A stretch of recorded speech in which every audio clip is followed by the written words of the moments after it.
for watching. Don't forget to like, comment, share and subscribe to Mufti Tariq Masood, famous scholar.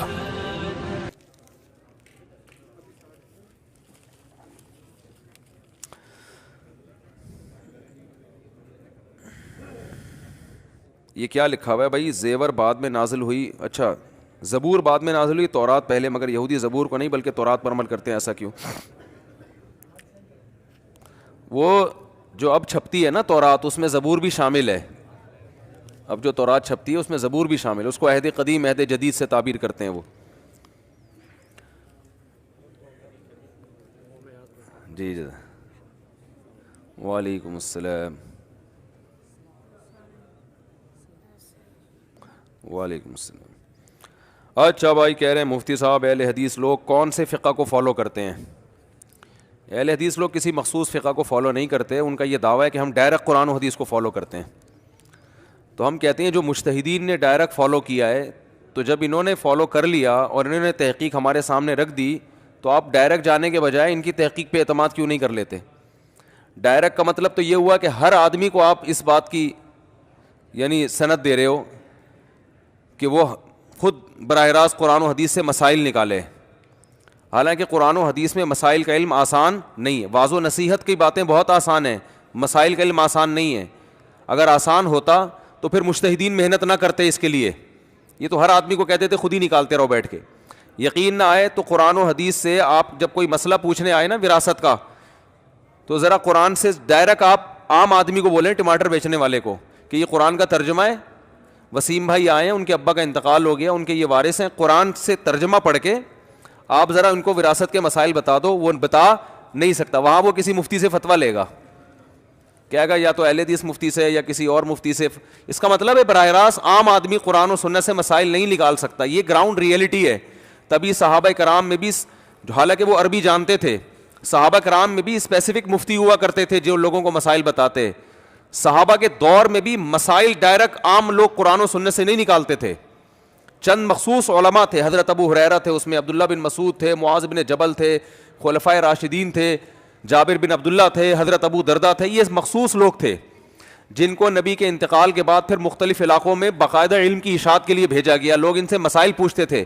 مصنف ابن ابی شیبہ اور مصنف عبد الرزاق حدیث کی کتابیں, ان میں صحابہ کے فتاوی بھرے ہوئے ہیں کہ لوگ آئے ان سے پوچھا. تو اگر ایسا ہوتا صحابہ کہتے ہم سے کیوں پوچھ رہے ہو, قرآن تمہارے سامنے ہے اور تمہاری زبان میں ہے, تمہاری زبان میں قرآن نازل ہوا, ہم سے کیوں پوچھ رہے ہو, ڈائریکٹ پڑھو نا. تو اس لیے بعض دعوے دکھانے میں بڑے اچھے ہوتے ہیں لیکن پریکٹیکل لائف میں وہ جاندار نہیں ہوتے. جب آپ پریکٹیکل لائف میں آؤ گے نا تو عوام بے یار و مددگار. تبھی جو فرقہ واریت پھیل رہی ہے نا, ان چار فقہ کی وجہ سے نہیں پھیل رہی, ان چاروں فقہ کو چھوڑنے کی وجہ سے پھیل رہی ہے. جب اسلامی حکومتیں تھیں, مسلمان چاروں میں سے کسی ایک فقہ پر عمل کرتے اور دوسرے کو ملامت نہیں کرتے, دوسرے کو بھی برحق سمجھتے, خود بھی, کوئی فرقہ واریت نہیں تھی. لیکن اتحاد کا لیبل لگا کے فرقہ واریت کی ایسی آگ لگائی ہے کہ ہر آدمی مفتی بنا ہوا ہے. یوٹیوب پہ دیکھو, ہر آدمی اپنی حدیث نمبر اور قرآن و سنت کے حوالے دے دے کے, نمبر سب کے پاس ہوتے ہیں مگر رائے دونوں کی ایک دوسرے سے بالکل اپوزٹ.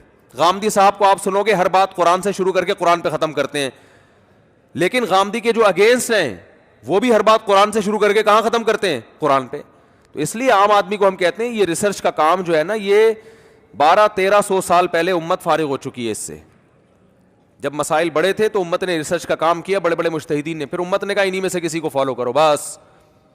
اب نیا کوئی فرقہ بنانے کی ضرورت نہیں ہے, بنائیں گے تو وہ ٹوٹتا چلا جائے گا. تبھی جس نے بھی قرآن و سنت کا لیبل لگا کے کہا کہ یہ چاروں فقہ غلط ہیں, ہم قرآن و سنت کی بات کرتے ہیں, تو وہ قرآن و سنت کے نام پہ درجنوں فرقوں میں بٹے ہیں وہ. تو بعض دفعہ آپ کو لیبل نظر آتا ہوتا کہ یہ ان میں اتحاد ہے, لیکن اتحاد نہیں ہوتا, ان میں اور زیادہ فرقے ہوتے ہیں, کیونکہ ہر آدمی کا اخفل طریقے سے قرآن کی کو وہ تشریح کر رہا ہے. جس کو جو ملتا ہے وہ اٹھا کے اس کو قرآن بتا دے, پھر علم کامل نہیں ہوتا. وہ حدیث جو آپ کے مسلک کی تائید کر رہی ہے وہ تو آپ کو معلوم ہے, جو آپ کے اگینسٹ جا رہی ہے وہ آپ کو معلوم نہیں ہے. یہ جو حدیث ہے کہ من کان لہ امام فقراۃ الامام لہ قراءۃ, جس کا امام ہو تو امام کی قراءت مقتدی کے لیے کافی ہے. اب جو امام کے پیچھے فاتحہ کا قائل ہے نا, وہ اس حدیث کو ضعیف کہہ دے گا کیونکہ اس کے اگینسٹ جا رہی ہے. یہ ایک بڑا اچھا بہترین طریقہ ہے کہ دوسرے کی حدیث ضعیف ہے, میری والی ساری کیا ہے, صحیح ہے. حالانکہ یہ حدیث محدثین نے صحیح قرار دیا ہے, اس کو سند پہ بحث آپ کرو. صحیح مسلم کی حدیث ہے, آپ صلی اللہ علیہ وسلم نے فرمایا کہ امام کو امام اس لیے بنایا جاتا ہے کہ وہ اس کی اقتدا کی جائے. آگے فَإِذَا قَرَأَ فَأَنصِتُوا, قراءت شروع کرے خاموش ہو جاؤ. اب آپ کو یہ والی حدیث نظر نہیں آئے گی, آپ لوگوں کے سامنے ایک دوسری حدیث لے کر آئیں گے, لا صلاۃ الا بفاتحۃ الکتاب, جو سورہ فاتحہ نہیں پڑھتا نماز نہیں ہوتی. تو دیکھو تم فاتحہ نہیں پڑھتے, امام کے پیچھے خاموش رہے تو تمہاری نماز نہیں ہوگی. تو یہ ہوتا ہے کہ جب عوام کے ہاتھ میں لگام دے دی جائے نا, جیسے میڈیکل سائنس اگر عوام کو کہا جائے کہ آپ خود کتابیں پڑھ کے علاج کرو, تو لوگوں کی صحتیں جو واٹ لگے گی نا, لیبل آپ اچھا لگاؤ کہ میں ڈاکٹروں کا اندھا مقلد نہیں ہوں, میں میڈیکل سائنس, میں گوگل پہ خود ریسرچ کر کے کورونا کا علاج میں نے نکالا ہے, تو مانیں گے لوگ آپ کی بات. میں اچھا کوئی کتابیں پڑھ کے انجینئر بنا آج تک؟ بولو نا بھائی. کوئی کہے کہ میں یونیورسٹی میں اپنے پروفیسر کی تقلید نہیں کروں گا, میں کتابیں خود پڑھ کے انجینئر بنوں گا, کوئی دنیا میں کوئی حکومت اس کو انجینئر ماننے کے لیے تیار نہیں ہوگی, کہے گی یہ پاگل ہیں جو یونیورسٹیاں بنی ہوئی ہیں. تو یار بھائی یہ دین کا علم اتنا بیکار ہو گیا ہے کہ جو اٹھتا ہے مفتی بن کے کہتا ہے کہ میری ریسرچ ہے, میری, بھائی تو اہل نہیں ہے ریسرچ کا, نہ آپ کو عربی آتی. ان میں اکثر ریسرچ کرنے والے وہ ہیں جو عربی گرامر نہیں آتی ان کو, ترجمے ان کو جو کر کے دے دو. ان میں بڑے بڑے پروفیسر بھی ہیں, بڑے بڑے انجینئر بھی ہیں, بڑے بڑے ڈاکٹر بھی ہیں, ان کو ترجمہ نہیں کرنا آتا. تبھی میں بہت سے لوگوں سے کہتا ہوں سامنے بٹھاؤ تو میں بتاؤں گا. یہ بہت سے لوگ فائل مفعول کا نہیں پتا, سبجیکٹ آبجیکٹ کا نہیں پتا, ان کو یہ نہیں پتا کہ یہ با متعدی ہے یا یہ با الساق کے لیے ہے. اوتر بواحدۃ, جو حدیث میں آتا ہے ایک رکعت وتر پڑھو, یہ پڑھو کا ترجمہ تو آپ نے کیا ہے نا, ایک رکعت وتر پڑھو. اوتر کا معنی ایک وتر پڑھنا نہیں ہے, یہاں پر اوتر کا معنی ہے جفت کو طاق بنا دینا, ایون کو آڈ بنا دینا. سمجھ میں آ رہی ہے بات؟ تو حدیث کے الفاظ کیا ہیں, ایک رکعت کے ذریعے ایون کو آڈ بنا دو. وتر جب 2 رکعت آپ پڑھو گے نا, تو ایک رکعت کے ذریعے جو 2 تھیں وہ کیا بن گئی, ایون تھی, آڈ بن گئی نا. نہیں آ رہا سمجھ میں؟ تو یہ تو ترجمہ آپ کر رہے ہو کہ ایک رکعت وتر پڑھو, اور لوگوں کو آپ نے ساری دنیا کو کہ دیکھو امام حنیفہ کا فتویٰ قرآن و حدیث کے خلاف ہے, کہ حدیث میں آتا ہے ایک رکعت وتر پڑھو, اور تمہیں ترجمہ تک نہیں آتا. یہ ترجمہ تو تم نے کیا کہ ایک رکعت وتر پڑھو. لیکن عوام آج کل متاثر ہو رہی ہے, حدیث کا حوالہ بھی دیا, حدیث کا نمبر بھی بتایا, سبحان اللہ. اور یہ جو حنفی شافی لوگ ہیں یہ تو اندھے مقلد ہیں. او بھائی یہ تقلید ابو حنیفہ کی کر رہے ہیں, اور آپ تقلید کر رہے ہو انجینئروں کی, پروفیسروں کی, اور 15ویں صدی کے. وہ بھی نہیں آ رہی بات سمجھ میں؟ تو تقلید آپ نے بھی کرنی ہے, ہم بھی کر رہے ہیں. ہم مجتہدین کی کرتے ہیں جو تابعین تبع تابعین کے تھے, جنہوں نے صحابہ تابعین کو دیکھا ہے. اور آپ آج کل کے 15ویں صدی میں پیدا ہونے والے فتنہ پرستوں کی تقلید کر رہے ہو, جن کا پتہ ہی نہیں ہے کہ یہ خواہش نفس کی بنیاد پہ مسئلہ بتا رہے ہیں یا اپنے ویورز بڑھانے کے لیے کر رہے ہیں. دیکھو ہمیشہ یاد رکھو, لوگ یہ بات کرتے ہیں کہ ہم جو ہے نا دکانیں بند کر رہے ہیں, مولویوں کی اور 2 نمبر لوگوں کی. اس میں دیکھا کرو ایسا تو نہیں ہے کہ دکانیں بند نہیں ہو رہی, اپنی ایک نئی دکان تو نہیں کھولی جا رہی کہیں. تو بعض دفعہ دوسروں کا چورن بند اس لیے کرایا جاتا ہے تاکہ اپنا چورن زیادہ بکے. تو لیبل یہ لگایا جاتا ہے ہم دوسروں کا چورن بند کر رہے ہیں, مقصد ہوتا ہے اپنا چورن مارکیٹ میں لا رہے ہیں. تبھی ایسے لوگ کبھی علماء کے سامنے بیٹھنے کے لیے تیار نہیں ہوتے. ان کو پتا ہے کہ ان کی جو فالٹ ہے نا وہ 2 منٹ میں پکڑے جائیں گے. ان کو پتا ہوتا ہے کہ بھائی یہ سامنے بیٹھے تو یہ 2 اور 4 کی طرح بتا دیں گے, آپ ان تلوں میں تیل نہیں ہے. یہ صرف زبانی باتیں, دعوے کرتے ہیں چیلنج, اور میں یوں اور میں یوں, اور ایسے چیلنج کر کے اس کو پی جاتے ہیں. پھر جب چیلنج کا جواب دو تو پی گئے, جواب ہی نہیں ہے. تو اس لیے بھائی جو امت 4 فقہ پہ چلی آ رہی ہے نا, ہماری رائے ہے کہ انہی میں سے ایک کو فالو کرو, بس اسی میں امت کی خیر ہے. بھائی 1200 سال امت نے اس میں نکال لیے, 1200 سال. تو اب تو قیامت ویسے ہی قریب ہے, تو اب کیا آپ نیا کام کوئی کر رہے ہیں؟ اور میں کہتا ہوں اگر آپ نے ان 4 کو فالو نہیں کرنا تو 5واں پھر فقہ تو نکالو نا, کوئی سلیبس تو متعین کرو پھر. او بھائی جب وضو کے مسائل سے لے کے نکاح کے مسائل ہیں, تجارت کے مسائل ہیں, طلاق کے مسائل ہیں, وراثت کے مسائل ہیں, جیسے 4 فقہ میں تو ہمیں ملتے ہیں, تو آپ کوئی نصاب تو بناؤ نا جو اپنے مدرسوں میں پڑھاؤ, پھر کوئی سلیبس تو ہو. اب تک کوئی سلیبس نہیں ہے. جب سلیبس ہی نہیں ہے تو آپ مدرسے میں کیا پڑھاؤ گے بچوں کو؟ آپ کو ہم ڈائریکٹ قرآن حدیث پڑھا رہے ہیں, تو ڈائریکٹ قرآن حدیث کا مطلب ہو گیا ہر استاذ کی پھر اپنی تشریح ہے. ایک صاحب سے میں نے پوچھا آپ اپنے مدرسے میں کیا پڑھاتے ہو؟ ہم نے کہا فقہ حنفی پڑھاتے ہیں. اس نے کہا مجھے کہ فقہ حنفی پڑھاتے ہیں. میں نے کہا آپ تو فقہ حنفی کو مانتے نہیں ہو. تو نصاب میں فقہ حنفی کیوں پڑھا رہے ہو؟ کہہ رہے ہم تنقیدی نظر سے پڑھاتے ہیں. یعنی فقہ حنفی کی قدوری لی, اس میں جو غلط ان کے خیال میں چیزیں وہ بتاتے ہیں کہ یہ قرآن و حدیث کے خلاف ہے, یہ قرآن و حدیث کے مطابق ہے, تو یہ غلط ہے, یہ صحیح ہے. اس طرح پڑھاتے ہیں ہم تنقیدی نظر سے. میں نے کہا دنیا میں کسی یونیورسٹی میں آج تک کوئی ایسا نصاب نہیں بنا کہ جس نصاب کو آپ غلط کہہ رہے ہو اور تنقیدی نظر سے ہی شروع کرا دو اس کو.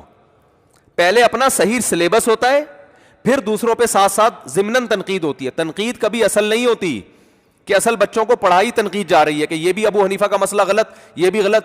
اس کا نتیجہ نکلتا ہے نیگیٹو سوچ لے کے وہ عالم بنتا ہے, اس کا ساری زندگی وہ غلط ہی کہتا رہتا ہے. کہ تو پہلے پازیٹیو چیزیں بتائی جاتی ہیں کہ صحیح نصاب ہمارا ہے A to Z, یہ والا صحیح ہے, اور اس میں پھر حنفیوں پہ بھی رد کرو, شافیوں پہ بھی رد کرو, یہ بھائی ہماری رائے یہ ہے, یہ ہمارا نصاب ہے. وضو کا یہ طریقہ قرآن و سنت کے مطابق ہے, نماز کا یہ طریقہ قرآن و سنت کے مطابق ہے, یہ ہے اصل.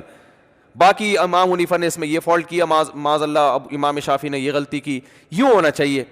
آپ نے کیا کیا, جس کو غلط کہتے ہو وہی سلیبس ہے, اور اس کو پھر تنقیدی نظر سے پڑھا کے, تو یہ تو دنیا میں کہیں بھی نہیں ہوتا. تو میں نے کہا مجھے ایسا لگتا ہے کہ آپ اب تک نصاب بنا ہی نہیں سکے ہیں.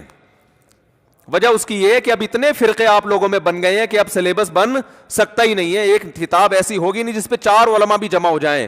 ہر آدمی کہے گا قرآن و حدیث کے مطابق میری تحقیق یہ نہیں ہے, تم نے یہ کیوں لکھا. دوسرا کہے گا نہیں یہ ہے. یہ رفع الیدین کا مسئلہ لے لو, اگر وہ کتاب لکھی جائے کہ نماز میں رفع الیدین کرنا چاہیے, شافی مسلک میں لکھا ہے کہ سنت عمل ہے, ساری شافیوں کی کتابوں میں سنت ہے, چھوڑ دو کوئی گناہ نہیں ہے.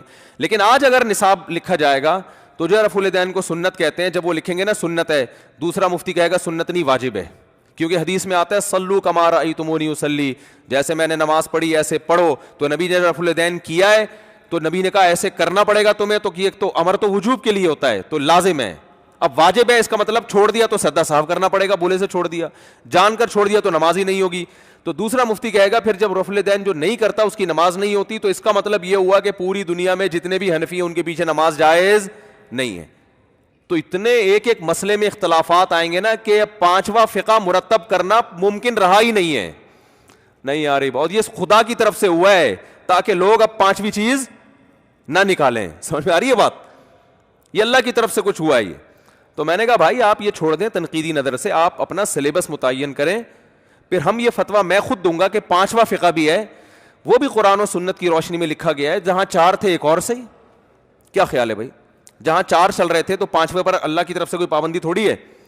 تو 5 وہ کہتے نہیں ہمارا فقہ بس وہی ہے جو نبی کا فقہ ہے, بس یہ ایسے لفاظی ہے, ہم 4 کو نہیں, ہم تو بس وہی جو نبی نے جو کہا وہ. اس کا مطلب امام حنیفہ جو کہتے تھے وہ ایک صاحب کہنے لگے کہ آپ کا کیا مسلک ہے. میں نے کہا میں فقہ حنفی کو فالو کرتا ہوں, باقیوں کو بھی ٹھیک سمجھتا ہوں. میں نے کہا آپ کہتے ہیں میں تو قرآن و سنت کو فالو کرتا ہوں. میں نے کہا اس کا مطلب یہ ہوا کہ امام حنیفہ تورات انجیل کو فالو کرتے تھے. بھائی دیکھو ایک بس حیدرآباد جا رہی ہے, آپ اگر آپ حیدرآباد جانا چاہتے ہو اور اس بس کو فالو کر رہے ہو تو حیدرآباد کے راستے ہی کو فالو کر رہے ہو نا آپ, اس لیے کہ آپ کو یہ یقین ہے کہ حیدرآباد جا رہی ہے. تو اس کا مطلب جو اس بس کو فالو کرے گا وہ بھی حیدرآباد کے ٹریک پر ہے. وہ مجھے کہنے لگے کہ امام ابو حنیفہ قرآن و حدیث کو فالو کرتے تھے کہ نہیں کرتے تھے. میں نے کہا ہاں. کہہ رہے ہیں امام حنیفہ کا اصل طریقہ یہ ہے کہ قرآن و سنت کو فالو کرو, تو ہم بھی قرآن و سنت کو فالو کرتے ہیں, اور آپ امام حنیفہ کی بات کو چھوڑ کر ابو حنیفہ کو فالو کرتے ہو. میں نے کہا امام حنیفہ اگر قرآن و سنت کو فالو کرتے تھے تو ان کو فالو کرنے والا قرآن و سنت ہی کو فالو کرنے والا کہلائے گا. حیدرآباد جانے کے 2 طریقے ہیں, ایک ڈائریکٹ چلے جاؤ اگر راستہ معلوم ہے, معلوم نہیں ہے تو جو جا رہا ہے ماہر ڈرائیور اس کے پیچھے چلے جاؤ. میں نے کہا جس کو پورا قرآن و سنت آتا ہے وہ ڈائریکٹ فالو کرے, ابو حنیفہ کو آتا تھا. جس کو نہیں آتا جیسے آپ کو نہیں آتا, میں نے کہا, اور میں بھی بتاؤں گا کیوں نہیں, وہ آیتیں پڑھوں گا جو آپ کو نہیں پتا. جس کو نہیں آتا تو اس کے لیے عافیت اسی میں ہے کہ اس کو فالو کر لے جس کو آتا ہے, فنٹر بننے کی کوشش نہ کرے. پھر میں نے ان کو بتایا, وہ بار بار قرآن کی آیت پڑھ رہے تھے, وَاتَّبِعُوا مَا أُنزِلَ إِلَيْكُم مِّن رَّبِّكُمْ, اللہ نے جو قرآن نازل کیا اس کو فالو کرو. کہیں نہیں لکھا ابو حنیفہ کو مانو, قرآن نازل کیا اس کو فالو کرو. میں نے کہا قرآن میں 2 آیتیں, آپ کو ایک آتی ہے دوسری نہیں آتی. دوسری آیت ہے وَاتَّبِعْ سَبِيلَ مَنْ أَنَابَ إِلَيَّ, اس کو فالو کرو جو میرے راستے پہ چل رہا ہے, اس شخص کو فالو کرو. اب میں نے کہا قرآن 2 متضاد حکم ایک ہی آدمی کو نہیں دے سکتا. ایک جگہ کہا جا رہا ہے ڈائریکٹ قرآن کو فالو کرو, ایک جگہ کہا جا رہا ہے اس کو فالو کرو جو قرآن کو فالو کر رہا ہے. تو یہ تو ایسا ہی ہو گیا جیسے آپ کسی سے حیدرآباد کا راستہ پوچھ رہے ہو تو وہ راستہ بتا رہے کہ ڈائریکٹ آپ جاؤ سڑک کے اوپر, پھر آپ سے کہہ رہے ڈائریکٹ نہیں جاؤ, اس بس کے پیچھے جاؤ. آپ کہتے ہیں اچھا اس بس کے پیچھے جاؤں, کہہ رہے نہیں ڈائریکٹ جاؤ. اچھا میں ڈائریکٹ جاؤں, نہیں اس راستے پہ جاؤ, اس بس کے پیچھے جاؤ جو ڈائریکٹ جا رہی ہے. آپ کہو گے یار کبھی کہتے ہو ڈائریکٹ جاؤ, کبھی کہتے ہو اس بس کے پیچھے جاؤ جو ڈائریکٹ جا رہی ہے, تو یہ کیا ہو گیا؟ ایک جگہ قرآن کہہ رہے ڈائریکٹ قرآن کو فالو کرو, ایک جگہ کہہ رہے اس کو فالو کرو جو قرآن کو فالو کر رہا ہے. تو میں نے کہا بھائی یہ دو الگ الگ لوگوں کے لیے حکم ہے. جس کو پورا قرآن آتا ہے نا صحیح طریقے سے وہ ڈائریکٹ فالو کرے گا, جس کو پورا نہیں آتا میں نے کہا جیسے آپ کو نہیں آتا, کیونکہ آپ کو وہ والی آیت آتی ہے دوسری والی نہیں آتی, تو فنٹر بننے کے بجائے اس کو چاہیے کہ اس کو فالو کر لے جس کو پورا آتا ہے. میں نے کہا امام انہیں کو پورا آتا تھا, کہنے لگے پورا آتا تھا, تو امام صاحب تو کہتے ہیں مائیں اپنے بچوں کو 2.5 سال دودھ پلائیں, جبکہ بخاری مسلم میں 2 سال پلائیں, اور قرآن میں آتا ہے کہ والوالدات یرضعن اولادہن حولین کاملین, مائیں اپنے بچوں کو 2 سال دودھ پلائیں گی. میں نے کہا مجھے ایک بات بتاؤ, اتنے بڑے مجتہد جن کو 50% سے زیادہ مسلمانوں نے فالو کیا, ان کو اگر قرآن کی آیتیں بھی نہیں آتی تھی نا, تو یہ پھر اسلام پر ایک بہت بڑا داغ ہے. گورا کہے گا کہ تمہاری تو آدھی دنیا ایسے لوگوں کو فالو کر رہی ہے جن کو قرآن کی آیتیں 15ویں صدی میں ایک عام آدمی کو آتی تھی, انجینئر کو آتی تھی, پروفیسر کو آتی تھی, لیکن امام حنیفہ کو نہیں آتی تھی. میں نے کہا تو اسلام پہ الزام ہے کہ ایسے لوگوں کو فالو کرتے آ رہے ہو. میں نے کہا امام حنیفہ کا چونکہ پورا قرآن آتا تھا نا, اس لیے 2.5 سال والے بھی آیتیں آتی تھی, ان کو 2 سال والی بھی آتی تھی. آپ کو پورا نہیں آتا اس لیے 2 سال والی تو پتہ ہے, 2.5 سال والی. میں نے کہا 2.5 سال والی تو میں بعد میں بتاؤں گا, قرآن ہی میں ہے جس سے امام حنیفہ نے نتیجہ نکالا ہے. میں نے کہا خود اس آیت میں غور کر لیتے تو پتہ چل جاتا کہ اسی سے پتہ چلتا ہے 2 سال کے بعد بھی اجازت ہے, کیونکہ قرآن کے الفاظ ہیں مائیں اپنے بچوں کو 2 سال دودھ پلائیں جو دودھ کی مدت مکمل کرنا چاہتے ہیں. فَإِنْ أَرَادَا فِصَالًا, فا تعقیب مال وصل کے لیے آتا ہے, ایک کام کے بعد جب دوسرا کام ہوتا ہے نا اس کے لیے. تو آگے قرآن واو نہیں کہہ رہا کہ وَإِنْ أَرَادَا کہ اگر دونوں کا ارادہ ہو دودھ چھڑانے کا, نہ فَإِنْ پس اگر, کیا مطلب 2 سال کے بعد اگر دونوں کا ارادہ ہو چھڑانے کا, اس میں بھی کوئی حرج نہیں ہے, اس سے پرمیشن مل رہی ہے. کیونکہ امام صاحب جو ہے نا قرآن کے ظاہری الفاظ کو بہت زیادہ فوکس کرتے ہیں کہ اس سے پتہ چل رہا ہے 2 سال تک تو پلا سکتے ہیں. فَإِنْ أَرَادَا فِصَالًا عَنْ تَرَاضٍ, اللہ کہتے ہیں اگر میاں بیوی آپس کی رضامندی سے اگر چھڑوانا چاہے تو بھی کوئی گناہ نہیں ہے. تو یہ 2 سال کے بعد چھڑوانے کا اشارہ مل رہا ہے, کیونکہ فا ہے واو نہیں ہے. اب فا اور واو کا فرق پروفیسروں کو معلوم نہیں ہوتا, اس میں اشارہ ہے. اور میں نے کہا ویسے بھی کامن سینس کی بات ہے, قرآن کہہ رہے تمہارے دین میں حرج نہیں ہے. اگر 2 سال تک بھرپور طریقے سے آپ نے بچے کو دودھ پلایا, کسی کا باپ بھی فوراً نہیں چھڑوا سکتا, بچہ دنیا چھوڑ دے گا ایک دم دودھ نہیں چھوڑ. تو امام صاحب نے کہا 6 مہینے دودھ چھڑوائی کی مدت ہے, 2 سال تک بھرپور طریقے سے پلائیں, اس کے بعد 6 مہینے اس کو موقع دیا جائے گا چھڑوانے کے لیے. تو جہالت کے مرکب نہیں ہوتا, لیکن افسوس اس پر ہوتا ہے کہ کلپ ایسے ریکارڈ کرواتے ہیں, ان سے بڑا فنٹر دنیا میں کوئی پیدا ہوا ہی نہیں. اور پبلک کی آپ ہجوم دیکھو, پبلک کا ہجوم دیکھو. پھر بھی احناف نے اس مسئلے میں ابو حنیفہ کے قول کو چھوڑ دیا, بلکہ ان کے شاگردوں کے قول کو لیا ہے, ابو یوسف اور امام محمد کے قول کو. وجہ اس کی یہ کہ احتیاط کے پہلو پر عمل کیا. بھائی 2 سال بھی بہت ہوتا ہے تو کیا ضرورت ہے, تو جمہور کے قول کو لے لو نا اس میں احتیاط پر. اس لیے ہم فتویٰ یہی دیتے ہیں کہ 2 سال تک پلائے, اس کے بعد نہ پلائے. یہ تو ہم براڈ مائنڈیڈ تو ہم ہیں کہ ان کے دلیل کے باوجود بھی ان کے قول کو احتیاط کی بیس پہ چھوڑ رہے ہیں ہم, اور آپ اتنے تنگ نظر ہو, آپ کو کخ بھی نہیں پتا, فتوے ایسے لگا رہے ہو جیسے آپ ہی ہیں جو لوگوں کو اسلام سکھائیں گے. آپ کے علاوہ دنیا میں اسلام کسی نے سمجھا ہے ہی نہیں. بہت مشکل ہے بات سمجھانا, بہت مشکل ہے. تو اس لیے ان دلوں میں تیل نہیں ہے جو آج کل قرآن و سنت کے نام پہ ہر آدمی نے اپنی دکان کھولی ہوئی ہے نا. تو یہ دوسروں کی دکانیں بند کرانے کی جو باتیں ہیں, یہ اصل میں اپنی نئی دکان جب تک چلتی نہیں ہے مارکیٹ میں, جب تک دوسرے کی بند نہیں ہوتی. تو ان کا مقصد بند کرانا نہیں ہے, نیا چورن مارکیٹ میں لانچ کرنا ہے. تو چورن چٹنیوں کا بزنس پورا چل رہا ہے حساب کتاب. پھنکیاں ہیں اور چورن ہیں اور چٹنیاں ہیں, پتہ نہیں کیا کیا ہے. یہ ورڈنگ جو ہے نا, ورڈنگ پھنکیاں چورن, یہ ویسے ہی علماء پہ سوٹ نہیں کرتی. یہ تو ویسے ہی علماء کا لب و لہجہ نہیں ہوتا پھنکی. میں تو اس لیے کہ ریپیٹ کر رہا ہوں کہ چل رہا ہے نا مارکیٹ میں. تو ویسے بھی علمی مسائل میں تو مجتہدین کو آپ دیکھو کتنا اختلاف کرتے ہیں ایک دوسرے سے, مگر پھر بھی رحمہ اللہ. حضرت معاویہ 1 رکعت وتر پڑھتے تھے, 1 رکعت, اور حضرت عبداللہ بن عباس کو بتایا گیا کہ معاویہ تو 1 رکعت وتر پڑھتے ہیں. آپ نے فرمایا دعہ فإنہ فقیہ, ان کو چھوڑ دو اپنے حال پہ, وہ خود مجتہد ہیں. اس سے پتہ چلتا ہے کہ عبداللہ بن عباس کی یہ رائے نہیں تھی, لیکن کوئی مناظرہ نہیں کیا. انہوں نے کہا ان کی یہ رائے ہے, ابھی چھوڑ دو, وہ بھی ایک پڑھے لکھے ہیں, وہ ہمارے مقلد نہیں ہیں. اور آج آپ دیکھو جو ایک رکعت پڑھتا ہے وہ 3 والوں کو سمجھتا ہے کہ یہ تو قرآن و حدیث کے منکر ہیں, اور جو 3 پڑھتا ہے وہ 1 والوں کو سمجھتا ہے. تو یہ صاحب جو حساب چل رہا ہے نا, یہ اسی وجہ سے چل رہا ہے کہ آپ جو ایک ہمارا فقہ مرتب ہو چکا تھا, امت اس کو باقاعدہ حکومتیں چلی ہیں اس پہ صدیوں. جب یہ فقہ مرتب ہوئے نا تو پوری دنیا میں اسلامی حکومت جہاں بھی قائم ہوئی ہے, کسی ایک فقہ کو باقاعدہ عدالت میں لا بنا. آج تک سعودی عرب میں فقہ حنبلی ہے, آج تک, کیونکہ ان کو پتا ہے اگر فقہ حنبلی کو نکال دیا اور ڈائریکٹ قرآن و سنت کا بول دیا, دعویٰ تو بڑا اچھا ہوگا, لیکن ججز جو ایسی کی تیسی کریں گے نا, ایک جج فتویٰ دے گا 3 طلاقیں 1 ہوتی ہیں, دوسرا کہے گا 3 ہوتی ہیں, چوتھا کہے گا 3 1 بھی نہیں ہوتی, کیونکہ شیعہ کا مذہب ہے کہ 1 بھی نہیں ہوتی, وہ کہیں سے نکال لے گا اس کو. وہ کہے گا چونکہ حالت حیض میں 3 طلاقیں دی لہٰذا 1 بھی نہیں ہوئی. دوسرا کہے گا حالت طہر میں دی ہیں لیکن ہم بستری کر لی تھی تو یہ ناجائز طلاقیں, ناجائز 1 بھی نہیں ہوتی لہٰذا 1 بھی نہیں ہوگی. اہل حدیث کے طلاق کے معاملے میں اتنے اقوال ہیں نا کہ آپ کی سوچ ہوگی. یہ جو کہتے ہیں نا اہل حدیث ایک مجلس کی 3 طلاقوں کو ایک کہتے ہیں, ایسا نہیں ہے, ایسا نہیں ہے. اہل حدیث یہ کہتے ہیں ایک مہینے میں ایک ہفتے کے وقفے سے بھی 3 دیں تو کتنی ہوں گی, 1, اور وہ جب 1 ہوگی اگر حالت حیض میں 3 دیں تو 1 بھی نہیں ہوگی. بہت سے اہل حدیث یہ بھی کہتے ہیں. بعض اہل حدیث کہتے ہیں نہیں حالت حیض میں کتنی ہو جائیں گی, بلکہ میں شروع سے بتاتا ہوں. بعض اہل حدیث کہتے ہیں کہ 3 طلاقیں اکٹھی 3 ہی ہوتی ہیں قرآن و سنت کی روشنی میں. وہ کہتے ہیں ہم قرآن و سنت کو مانتے ہیں, کسی اور چیز کو نہیں مانتے, اور قرآن و حدیث سے پتہ چلتا ہے کہ 3 کتنی ہوتی ہیں, 3. یہ بھی اہل حدیث کے فتوے ہیں, میں آپ کو حوالے دکھا سکتا ہوں, اور اس زمانے میں بھی اہل حدیث کے ایسے فتوے ملیں گے کہ 3 ہوتی. بعض اہل حدیث اس کے قائل ہیں کہ اگر 3 دے دیں تو 1 بھی نہیں ہوگی, اگر حیض میں دی ہے یا اس طہر میں دی ہے جس میں بیوی سے ہم بستری کر لی ہو.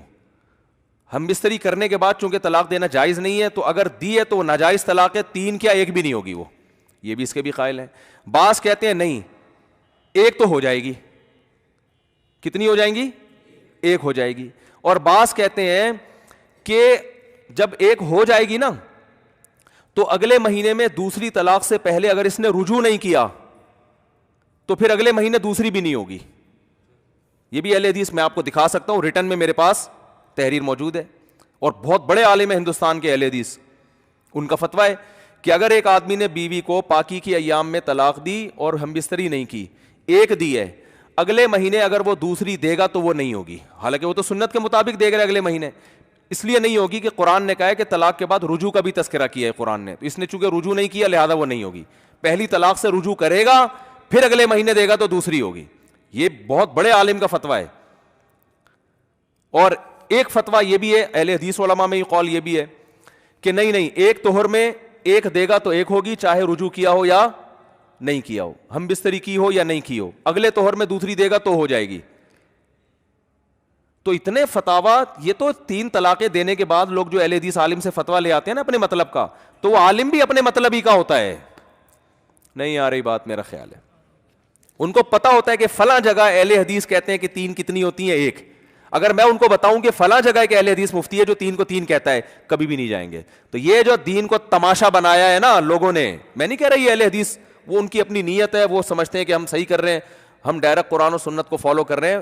میں کسی کی نیتوں پہ شبہ نہیں کر رہا, جو کلمہ پڑھتا ہے اس کی نیت صحیح ہو سکتی ہے, لیکن اس کا جو رزلٹ نکل رہا ہے نا وہ فساد ہے. لوگ کل دین کو چادر اٹھا کے پھینک دیں گے, بولیں گے یار ان کا تو کچھ پتہ نہیں ہے, مسائل ہیں کیا, ادھر وہ بتاتا ہے, ادھر جاؤ وہ بتاتا ہے, وہ بھی قرآن و سنت کا لیبل لگاتا ہے, وہ بھی قرآن و سنت کا لیبل لگاتا ہے.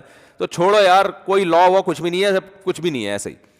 یہ فقہا نے ہمارے لیے ٹینشن ختم کر دی, فقہ کو مرتب کیا.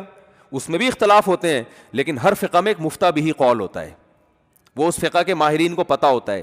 جیسے آپ کو فقہ حنفی میں بہت سارے اقوال ملیں گے, لیکن پوری دنیا میں کسی بھی حنفی مفتی سے فتویٰ لوگے, فتویٰ پر ایک ہی قول ہوگا, کیونکہ مشائخ نے دلائل کی دنیا میں ایک قول کو راجح قرار دے دیا ہوتا ہے کہ یہ راجح ہے دلائل کے لحاظ سے, زمانے کے لحاظ سے. تو پوری دنیا میں جاؤ گے الا ماشاء اللہ ان میں اختلاف بہت کم ہوتا ہے.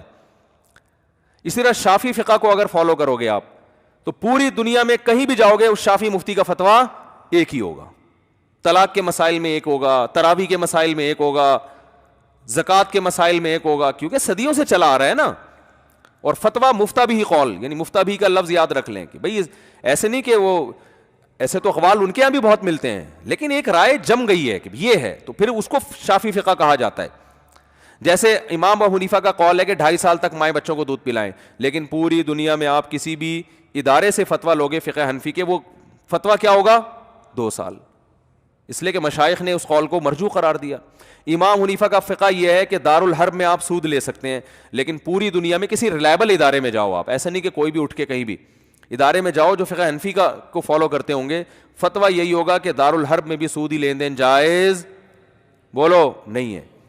تو عوام کو نا بے لگام ہونے سے بچانے کے لیے یہ ضروری ہے کہ ایک فقہ کا ان کو پابند کیا جائے جو پراپر فقہ ہو، جس کے علماء پوری دنیا میں موجود ہوں، اور یہ چاروں فقہ ہی ہیں۔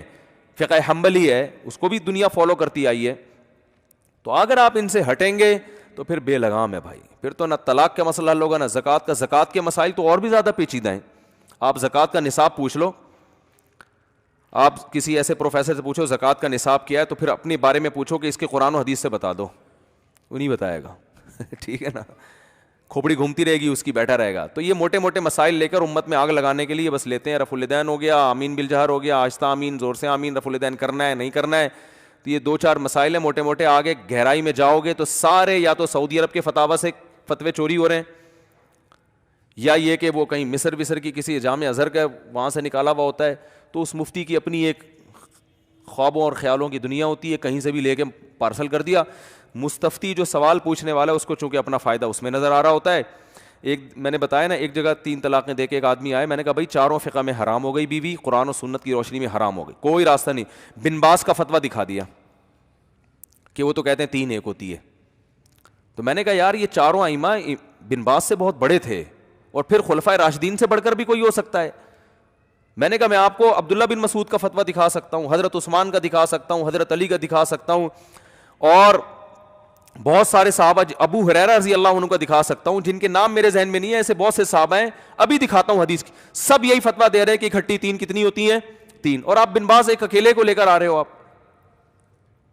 کہنے لگا نہیں، انہوں نے جو فتویٰ دیا اس میں قرآن و سنت کے دلائل بھی دیے ہیں، حدیث بھی کوٹ کی ہے انہوں نے، تو میں حدیث کو فالو کر رہا ہوں۔ میں نے کہا اچھا ٹھیک ہے، آپ اگر حدیث کو فالو کرنے کی وجہ سے بن باز کو فالو کر رہے ہو، بن باز کا فتویٰ ہے جو ایک نماز جان کر چھوڑ دے مرتد ہے، کافر ہے، اس کا نکاح بھی ختم، اور اس کو مسلمانوں کے قبرستان میں دفنانا بھی جائز نہیں ہے جب تک کہ وہ توبہ نہ کرے۔ یہاں تک ان کا فتویٰ ہے کہ آپ اگر صبح رات کو آپ سوئے اور آپ نے الارم لگایا صبح 8 بجے اٹھنے کا، فجر کا الارم آپ نے نہیں لگایا، آپ کافر ہیں، اسلام سے خارج ہیں، کیونکہ ان کی رائے یہ ہے کہ جو جماعت جان کر ایک نماز چھوڑ دے بغیر کسی عذر کے، وہ اسلام سے خارج ہے۔ امام احمد بن حنبل کا یہی مسئلہ تھا نا، وہ ان کی یہی رائے تھی، اگرچہ فقہ حنبلی میں اس پہ فتویٰ نہیں دیا گیا، ان کی بہرحال یہ رائے تھی۔ بن باز نے اس رائے کو فالو کیا کیونکہ ان کی نظر میں قرآن و حدیث کی روشنی میں یہ رائے زیادہ مضبوط۔ تو کہنے لگا بھائی، میں نے کہا اس لیے آپ اگر یہ بیوی کو رکھ بھی لیں گے نا تو بن باز کے فتوے کی روشنی میں، مجھے پتا تھا وہ نمازی نہیں ہے، میں نے کہا جیسے ہی نماز چھوڑیں گے بیوی دوبارہ حرام ہو جائے گی آپ کے اوپر، پھر توبہ کریں، دوبارہ نکاح پڑھیں، نیا مہر رکھیں، پھر اگلی نماز چھوڑی دوبارہ، میں نے کہا آپ پہ اربوں کھربوں روپے مہر آ جائے گا آپ کے اوپر، اور سارا دن یہی کام کرتے رہو گے۔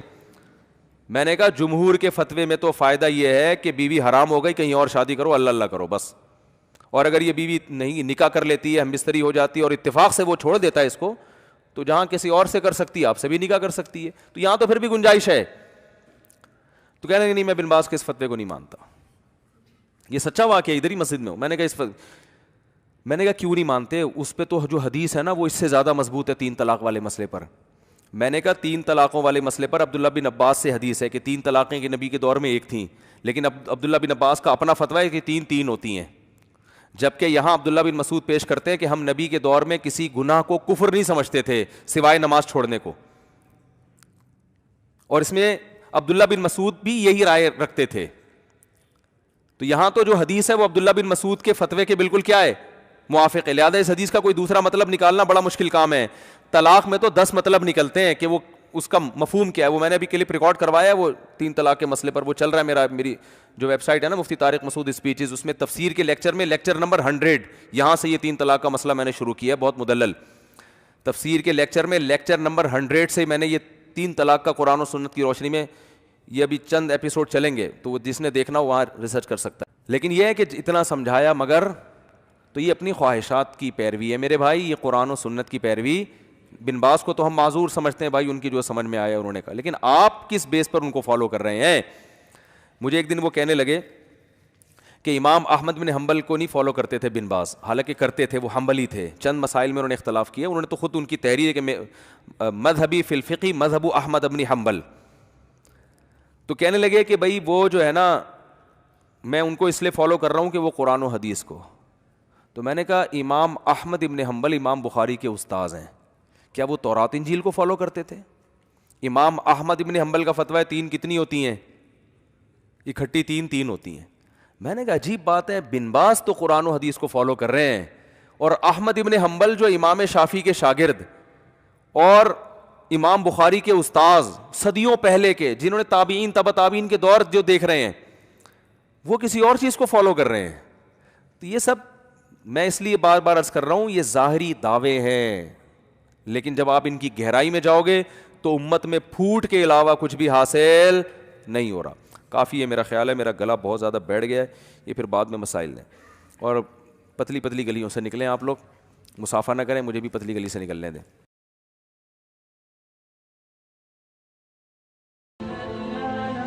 Thanks for watching. Don't forget to like, comment, share and subscribe to Mufti Tariq Masood, famous